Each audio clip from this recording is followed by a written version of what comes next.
Okay, sekarang kita teruskan dengan tangent line to parametric curve. In this section, we want to find the tangent lines to the parametric equation. Garisan tangent. Saya buat tahu apa itu garisan tangent. Okay. Suppose that the parametric equation are given by, sama seperti sebelum ni, kita ada x dan juga y. So, for example, the tangent line can be visualized as follow. Jadi yang ini merupakan, saya tandakan warna kuning, this curve ni merupakan, apa dia ni? Yang warna kuning. Yang warna kuning ini merupakan parametric curve. Parametric curve. This is parametric curve. Jadi tangent line adalah, apa dia tangent line? Awak ingat lagi tak? Macam mana kita nak cari tangent line? Garis tangent pada sesuatu curve. Okey, jadi tangent line dia menyentuh di sini. After drawing the tangent line, we need to find the slope of the tangent line. Okey, kita dah lukis dah garis tangent. Macam mana nak cari slope dia? Slope of the tangent. Atau saya sebelum ni masa sekolah menengah, kalau tak silap, the teacher refer to kenapa saya lupa ni? Kita dalam kelas kita panggil slope. Gradient. Okay, which is M. Okay, so gradient dan slope adalah dua benda yang sama. So the formula for slope. Okay, apa dia ni? Dy over dx. Dy over dx merupakan first derivative of x. So kita akan dapat slope. Kan? Okay, kita revision sikit apa tu slope. Okay. Jadi maksudnya kat sini adalah dy. Kat sini adalah dx. Kan? dy. So kita boleh cari x0, x1, y0, y1. Jadi ingat balik kalau untuk cari slope, kita juga boleh cari menggunakan y1 minus y0 over x1 minus x0. Di mana this point is x0, y0 and this point adalah x1, y1. Okey, itu salah satu. Revision, saya kata revision tadi. Dan lagi satu, kalau awak ingat, bila kita, bukan kita lah, sebelum ni awak dah belajar differentiation. Okay, first order of differentiation adalah sama juga sebenarnya kita mencari rate of change ataupun sebenarnya slope of the tangent line.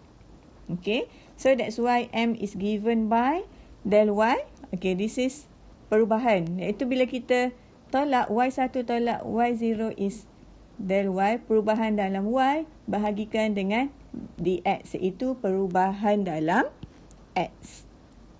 Okey, seperti yang ni, so kita kira yang ni.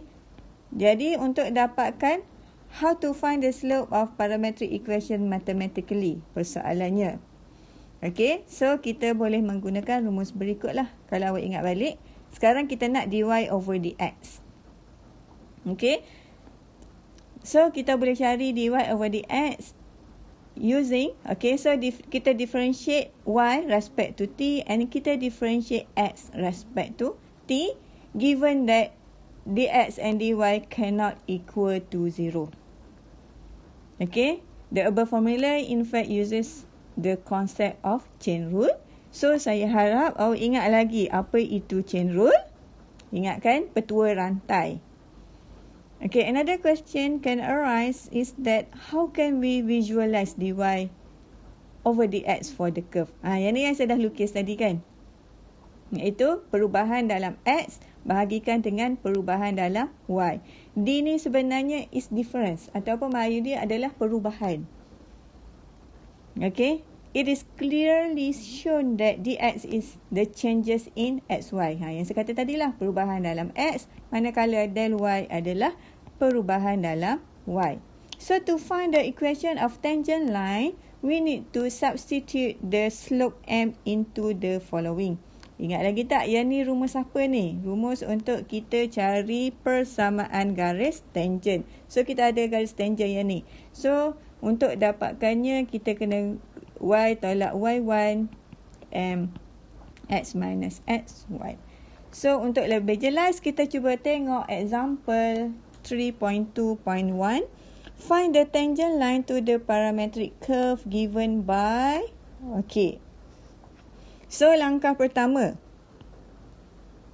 First, we substitute t to find the corresponding value of x dan y. Kita substitute t equal to 4. Sebab kita nak cari persamaan garis tangent pada t sama dengan 4. So, bila gantikan x sama dengan 3, 4 kuasa 2 tolak 4. Okay, hopefully awak tekan kalkulator akan dapat 44. Y adalah punca kuasa, t kita adalah 4. Jadi, kita akan dapat 2. Selesai langkah yang pertama. So, langkah yang kedua, you need to find the slope dy over dx. Okay, so sebelum ni, formula dia adalah ini. Okay, jadi kita kena pertama sekali, kita ada x is 3t square minus t. dx over dt, awak akan dapat 6t minus 1.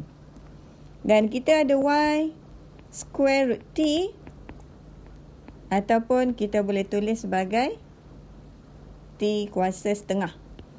So, when you find dy over dt, okay, half t negative 1 over 2, ataupun sebenarnya kita boleh ringkaskan this value is 1 over 2 square root t. Okay, jadi kita cari dy menggunakan chain rule. Dy over dx is actually equal to dy over dt dx over dt. So, kita kira tadi dy over dt is 1 over 2t.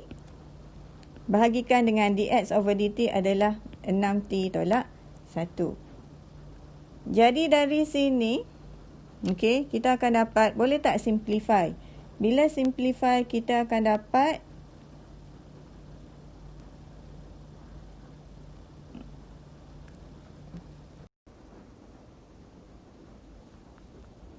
okey, kita ringkaskan, kita akan dapat 1/2 punca kuasa t, 6t tolak 1. Tapi sekarang, soalan suruh kira pada t equal to 4.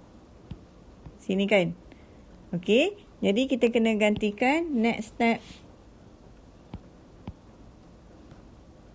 Okey, kita tentukan when t equal to 4, kita akan dapat dy over dt x equal x pula. At t sama dengan 4 is 1 over 2.